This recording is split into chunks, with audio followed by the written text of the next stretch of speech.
Dans certaines zones obscures du système solaire se cachent des mondes à la chimie complexe et si difformes qu'ils frôlent le bizarre. Le plus étonnant a été de découvrir la grande variété des objets qui habitent le système solaire. Autour des planètes, on trouve des lunes dont on n'avait pas compris jusque-là ce qu'elles étaient et qui sont maintenant au centre des recherches astronomiques les plus pointues. Ce qui était surprenant, c'est qu'elle ne ressemblait pas à notre Lune. Mais ces éléments du système solaire qu'on dit mineurs ne sont pas d'un moindre intérêt. Quelle surprise nous réservent les lunes du système solaire?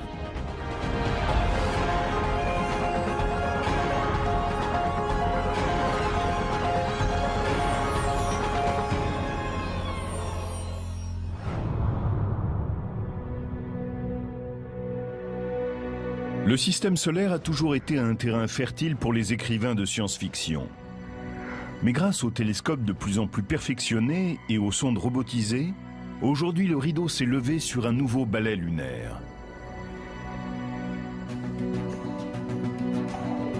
Il y en a qui se déplacent dans un sens, d'autres dans le sens inverse. Elles filent à des vitesses différentes. Celles qui orbitent à l'intérieur dépassent celles qui sont à l'extérieur. Il y a une cinquantaine d'années, on pensait que le système solaire n'abritait que 32 lunes. Elles allaient de Ganymède, qui gravite autour de Jupiter et qui est plus grande que la planète Mercure, jusqu'aux petits astéroïdes comme les lunes de Mars, Phobos et Deimos. Mais ce nombre a explosé. En 2007, des scientifiques annoncent la découverte de 20 nouvelles lunes autour de Jupiter, d'une autour de Saturne et de 3 autour de Neptune. Ce qui s'est passé, c'est que les télescopes astronomiques ont été équipés de ce qu'on appelle des caméras CCD. Ce sont des caméras numériques, comme tout le monde en a aujourd'hui. Il est difficile d'obtenir des astronomes le nombre exact de lunes ou de satellites du système solaire. Au fur et à mesure que les caméras deviennent plus sensibles et les télescopes plus puissants, on en découvre de plus en plus.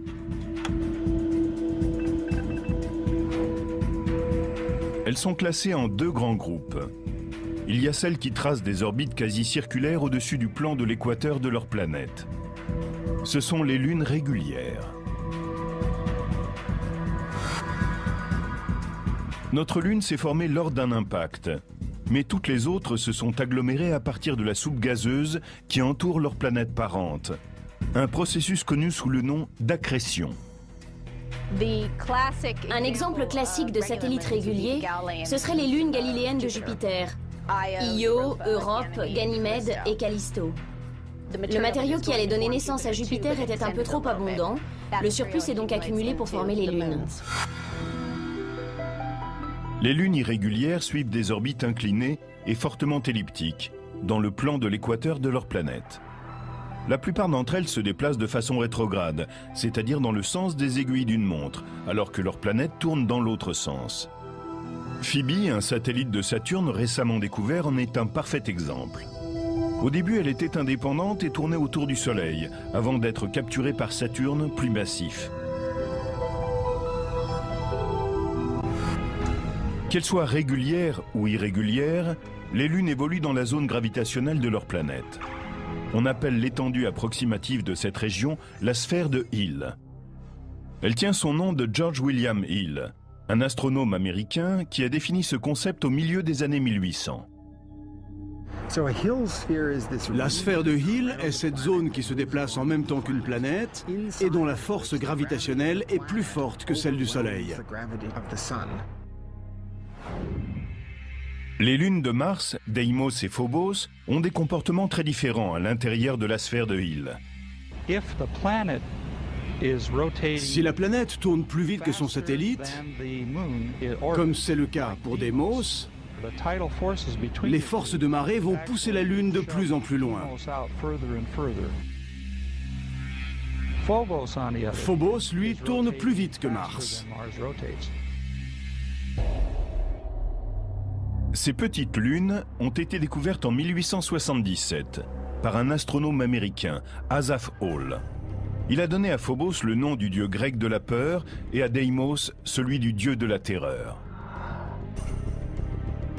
Tom Duxbury faisait partie de la mission Mariner 9, qui en novembre 1971 a photographié pour la première fois les deux lunes en forme de pommes de terre. C'était tard dans la nuit, par une journée froide, pluvieuse, sombre et maussade. J'ai tourné la photo sur le côté. La lune ressemblait à un crâne. C'était une image sinistre.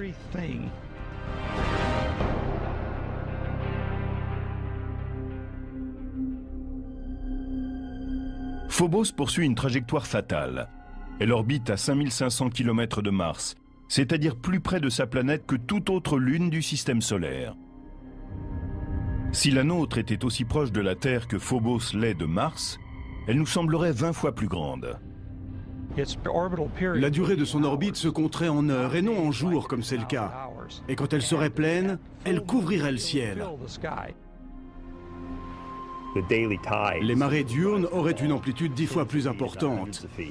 Et la Lune finirait peut-être par s'écraser sur la Terre.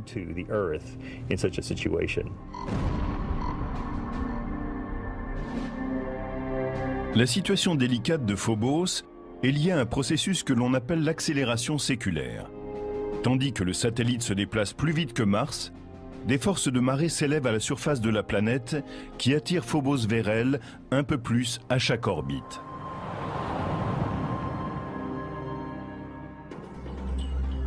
La lutte entre les deux objets ressemble aux forces qui s'exercent dans un jeu populaire américain, le Tetherball.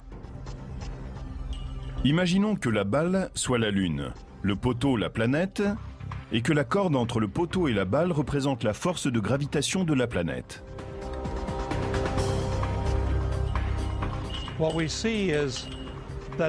Nous voyons que la force de gravitation pousse la Lune à accélérer. Elle va de plus en plus vite et poursuit son chemin jusqu'à frapper le poteau. C'est exactement ce qui arrive à Phobos. Elle orbite autour de Mars plus vite que celle-ci n'avance. L'interaction de marée la pousse à se rapprocher et à accélérer sa marche. Nous pensons que dans 50 millions d'années, Phobos en arrivera à toucher Mars et qu'il disparaîtra en tant que Lune.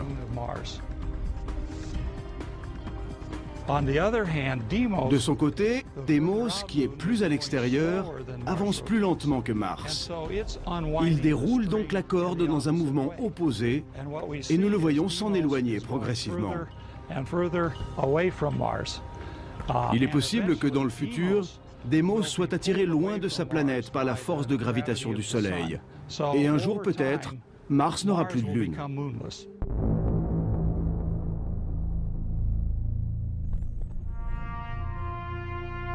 Comme Phobos prend de l'avance sur la rotation de Mars, il semble se lever à l'ouest et se coucher à l'est. Au lieu d'avoir sa planète qui tourne plus vite que lui, comme c'est le cas de notre Lune et d'autres satellites, et donc de se lever à l'est et de se coucher à l'ouest, il est en avance sur la rotation de sa planète, et par conséquent se lève à l'ouest, se déplace en tête et se couche à l'est.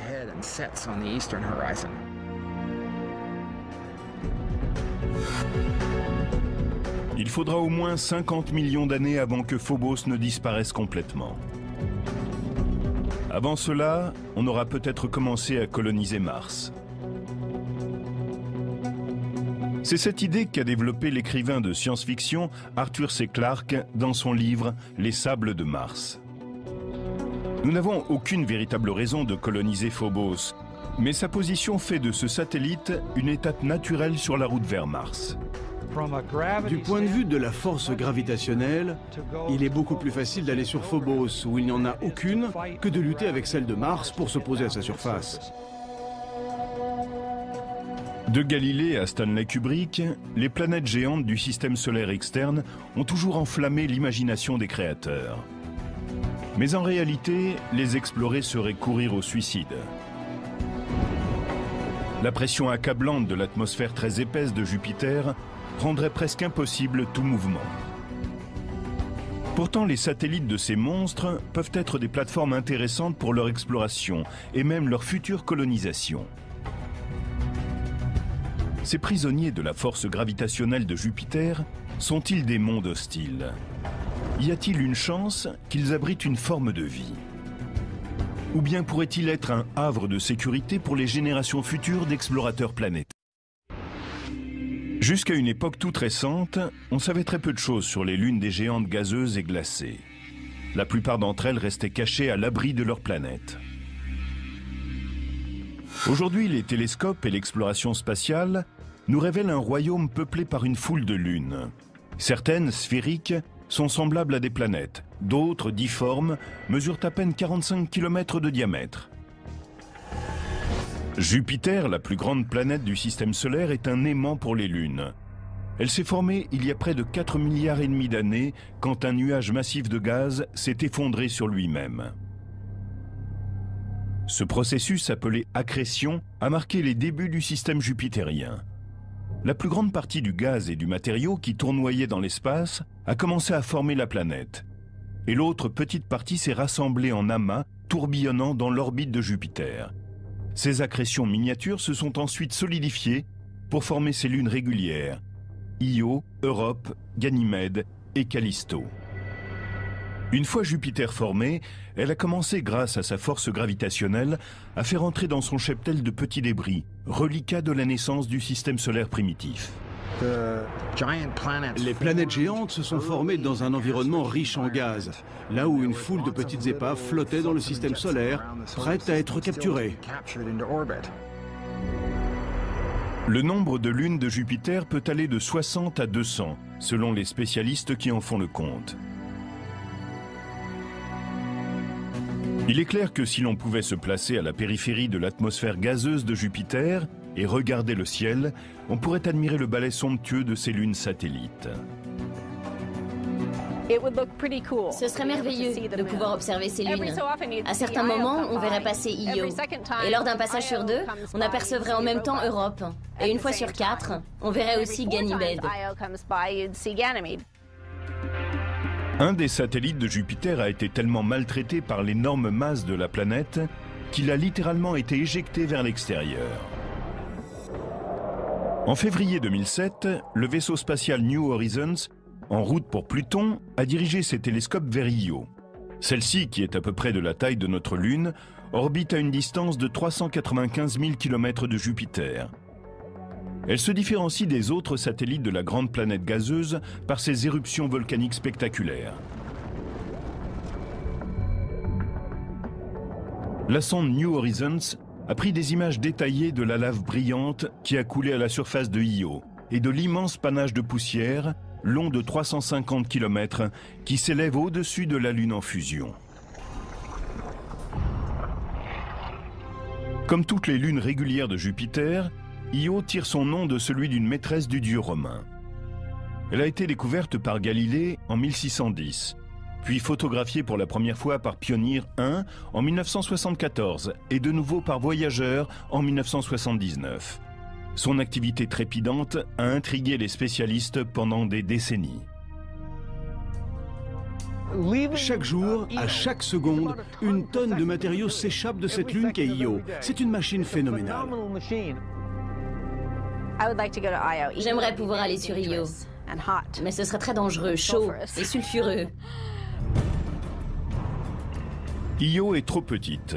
Il est impossible qu'elle ait entretenu la fusion de son noyau depuis sa formation. Un autre processus mystérieux est responsable de cette chaleur. Il se peut que tout l'intérieur de Io soit en fusion, parce qu'elle est comprimée du fait qu'elle orbite autour de Jupiter. Ce phénomène est connu sous le nom de chauffage de marée. La force de gravitation massive de Jupiter provoque une friction interne du noyau de Io. De même qu'un sculpteur malaxe un morceau froid d'argile, Jupiter pétrit et masse Io en permanence. C'est comme si la grande planète reprenait sans fin son ouvrage. Si une lune est soumise au chauffage de marée, elle devient malléable. Elle peut être étirée comme l'argile et déformée par les forces gravitationnelles de sa planète. La surface de la Lune est froide. Elle se brise comme l'argile que l'on peut alors déchirer.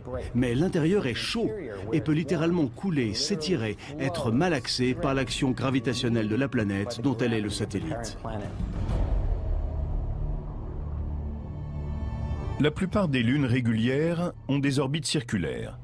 Le phénomène de chauffage de marée se produit lorsque le satellite suit une orbite plus allongée et que la distance qui le sépare de sa planète change radicalement au cours d'une même révolution.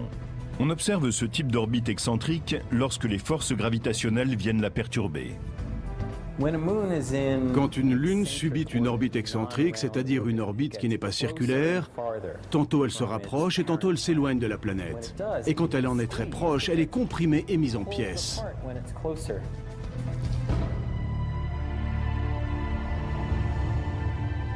Io est en résonance orbitale avec les autres satellites que sont Europe et Ganymède.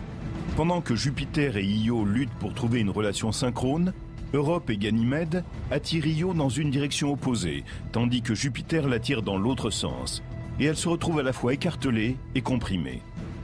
Le chauffage de marée qui s'exerce sur Io produit ces volcans prodigieux, mais a également un autre effet. Il est à l'origine du plus grand objet stationnaire visible du système solaire, un nuage gazeux massif, 500 fois plus grand que Jupiter. En 1990, le professeur Michael Mendillo et son équipe de l'université de Boston ont découvert un immense nuage gazeux qui s'étend de part et d'autre de Jupiter. Ils ont été les premiers à photographier en entier la nébuleuse, ainsi qu'à découvrir son origine et le mécanisme qui lui permet de se développer. Io n'est pas grande, donc elle n'a pas une large atmosphère. Mais ces volcans lui fournissent en permanence un matériau qui la remplace. On peut se demander pourquoi elle n'a pas une atmosphère immense, puisque tous ces volcans sont en activité depuis l'éternité. C'est parce que ce matériau s'échappe. On a récemment découvert que les laves d'Io étaient riches en sodium. Bien que celui-ci ne représente que 5% des matériaux éjectés, les télescopes terrestres le détectent facilement, car il émet une lumière jaune. Sur Terre, il est souvent utilisé pour éclairer les rues des villes du monde entier.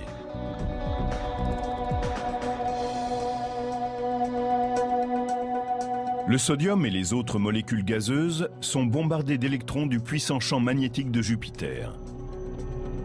Les électrons et les protons ionisent certaines de ces particules. À présent sous forme de plasma, ces ions sont emportés par la magnétosphère puissante de Jupiter. Et leur vitesse augmente rapidement lorsqu'ils sont capturés par le champ magnétique de la planète.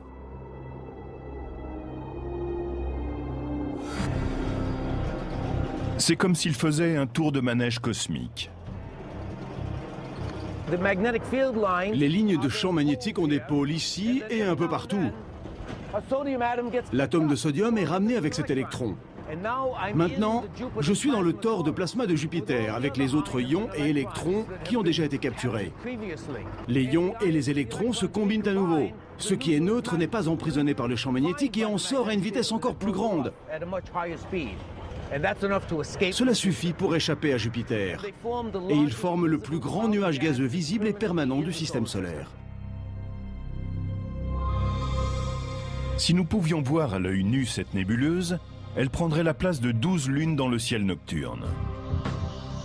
Elle est tellement immense que Mendillo et son équipe ont créé un télescope spécifique pour pouvoir l'étudier. Pour disposer d'un grand champ de vision, vous n'avez besoin que d'une petite lentille, comme d'une paire de jumelles. En 1991, le télescope était peut-être d'un type courant, mais sa caméra était très sophistiquée et même révolutionnaire pour l'époque, puisqu'il s'agissait d'un appareil numérique. Une fois que vous avez une image en binaire, vous pouvez faire toutes sortes de choses. Mendillo et son équipe savaient qu'il y avait du sodium dans la nébuleuse. Il y en a aussi dans l'atmosphère de la Terre. Ils ont ainsi comparé les images numériques des atmosphères de Jupiter et de la Terre et mis au point une image de la nébuleuse. Avant, c'était très difficile. On n'avait que 2 photos, 2 feuilles de papier. Maintenant, avec ces caméras numériques, la façon dont nous pouvons produire les images a changé du tout au tout. Io, d'un point de vue esthétique et scientifique, serait une destination fascinante. Mais son environnement hostile représente sans doute un obstacle incontournable. Même une sonde robotisée aurait des difficultés à se poser parmi les fissures éruptives du satellite. Mais il existe une autre lune en orbite autour de Jupiter qui pourrait accueillir une mission d'exploration et peut-être même abriter des formes de vie extraterrestres. Europe est un des objets les plus fascinants et les plus énigmatiques de notre système solaire.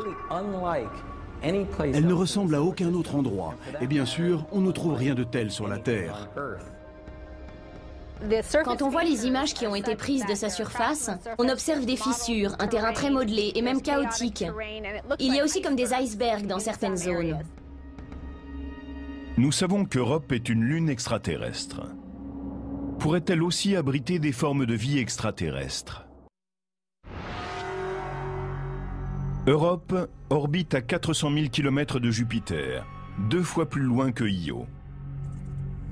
Et elle est, comme sa cousine au volcan actif, modelée par les forces de marée. C'est Jupiter qui a le plus d'influence.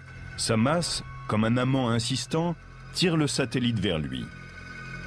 Europe résiste avec sa propre force de gravitation, et les deux objets vivent en symbiose à des centaines de milliers de kilomètres au-dessus de la gazeuse géante. Mais il n'y a pas que Jupiter qui attire Europe. La petite Io et Ganymède, son homologue plus grande, tirent Europe dans d'autres directions. C'est le même phénomène de résonance orbitale que celui qui agit sur Io. Mais les conséquences en sont très différentes sur Europe.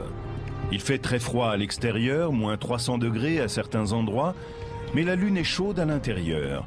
Et ce qu'on voit remonter à sa surface est aussi ce qui la rend si intéressante. On y trouve de l'eau. Une eau liquide venue d'un océan souterrain qui suinte et crée sur Europe une couche de glace comme une surfaceuse dame une patinoire. On pense que l'océan d'Europe n'a que 15 à 25 km de profondeur.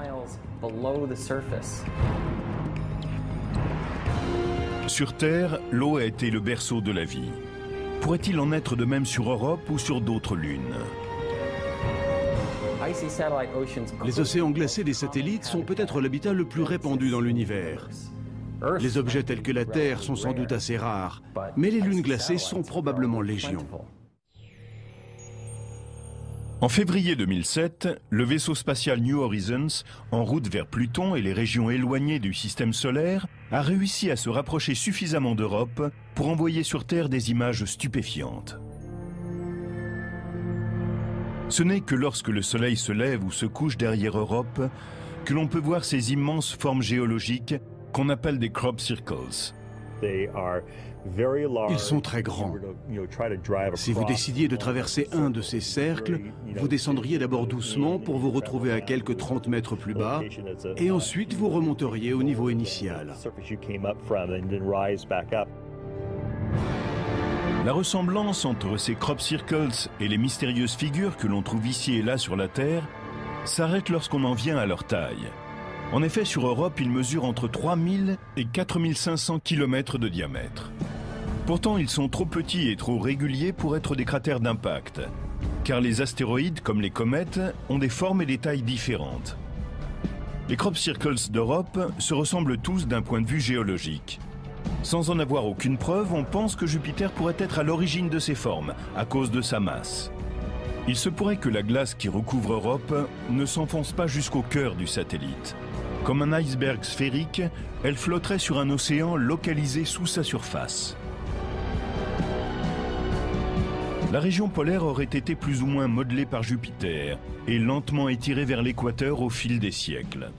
C'est ainsi que l'on trouve une ligne de crop circles qui s'étend de cette zone jusqu'à l'équateur. Si la croûte glaciaire d'Europe ressemble aux icebergs terrestres, la partie immergée devrait être très importante. Cette hypothèse aurait d'immenses conséquences pour les explorations futures. Cela signifie qu'il y aurait en dessous 8 à 9 fois ce volume de glace. On en arrive à des dimensions impressionnantes.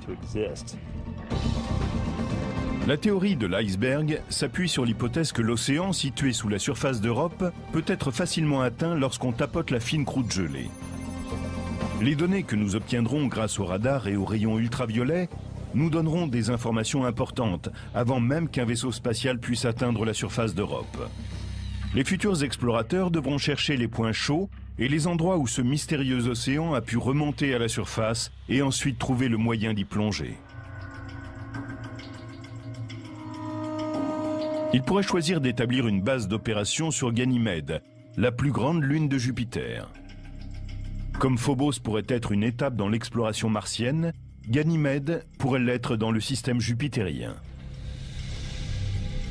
Elle est plus grande que Mercure et sa force de gravitation est plus proche de celle de la Terre que de celle des satellites de Jupiter. Bien qu'elle soit en résonance orbitale avec Io et Europe, elle est assez éloignée de Jupiter pour être moins affectée par les forces de marée de la géante gazeuse.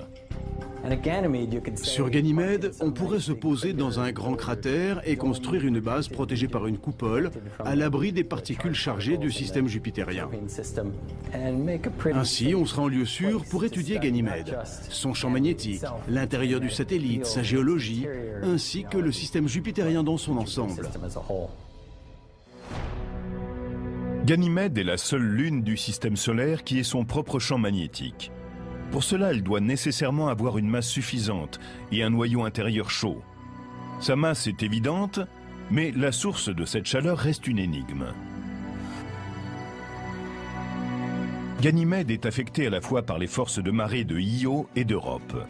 Mais son orbite est assez circulaire pour lui éviter d'être écrasée ou étirée par Jupiter, comme ses voisines plus modestes. On pense que par le passé, un événement a pu infléchir l'orbite de Ganymède. Peut-être son caractère excentrique a-t-il été bousculé pendant un moment. Cela aurait produit une friction importante à l'intérieur et chauffé le noyau. Nous ne savons pas vraiment. Mais le récent passage de New Horizons au-dessus du système jupitérien nous a donné un aperçu des merveilles qui nous attendent lorsque nous approcherons des lunes de Jupiter. Les spécialistes pensent déjà au jour où une sonde robotisée se posera sur l'une d'entre elles et commencera à élucider les secrets de ces mondes énigmatiques. Une lune glacée tourne aussi autour d'une autre géante gazeuse, Saturne. Elle est trop petite pour avoir sa propre atmosphère, mais cela ne l'empêche pas de perturber celle de sa planète. Enceladus, malgré sa petite taille, porte le nom d'un titan de la mythologie grecque. Comme Io et Europe, elle a une orbite excentrique. Les forces de marée de Saturne pressent et malaxent cette petite lune et produisent de la chaleur en son centre.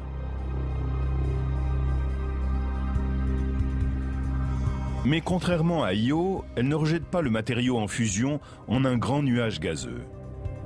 L'eau ne remonte pas à la surface comme elle le fait sur Europe. Non, Enceladus crache des panaches d'eau glacée dans l'atmosphère de Saturne. Nous n'appelons pas cela un volcan.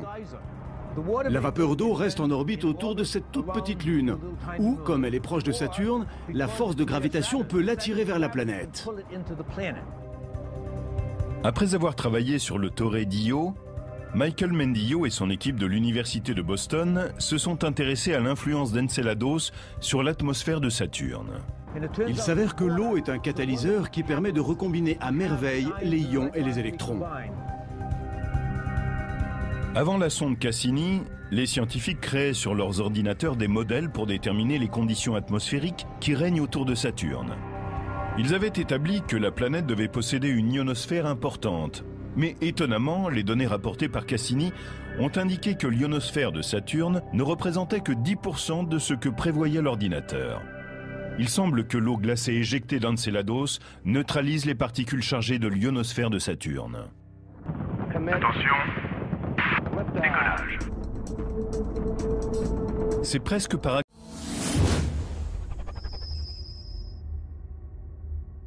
accident que les scientifiques ont appris l'influence de l'eau sur l'atmosphère de la planète. En 1973, quand la NASA a mis en route son programme Skylab, elle a lancé sa dernière fusée Saturne V, celle qui avait permis d'aller sur la Lune. Jamais un vaisseau spatial n'avait réussi à rester en pleine combustion jusque dans la ionosphère. La gigantesque fusée a largué, à partir d'un de ses moteurs, 1 tonne de vapeur d'eau par seconde. Et ce jour-là, la ionosphère a failli disparaître. La manœuvre a creusé un trou béant dans l'ionosphère, la couche supérieure de l'atmosphère. Mais 24 heures plus tard, le dommage était réparé. Enceladus déverse 6 tonnes d'eau par seconde et les effets à long terme sur l'atmosphère de Saturne sont significatifs. Il n'y a pas lieu de craindre qu'Enceladus fasse entièrement disparaître l'ionosphère de sa planète. Mais cette toute petite lune, d'un diamètre de 450 km, a attiré l'attention de la communauté scientifique, tout comme le satellite de Saturne. Pendant que l'on conçoit des sondes à destination de Phobos et d'Europe et qu'on étudie les données venues de Enceladus et de Io, une série toute nouvelle de lunes vient d'être révélée. Avant les années 1990, la plupart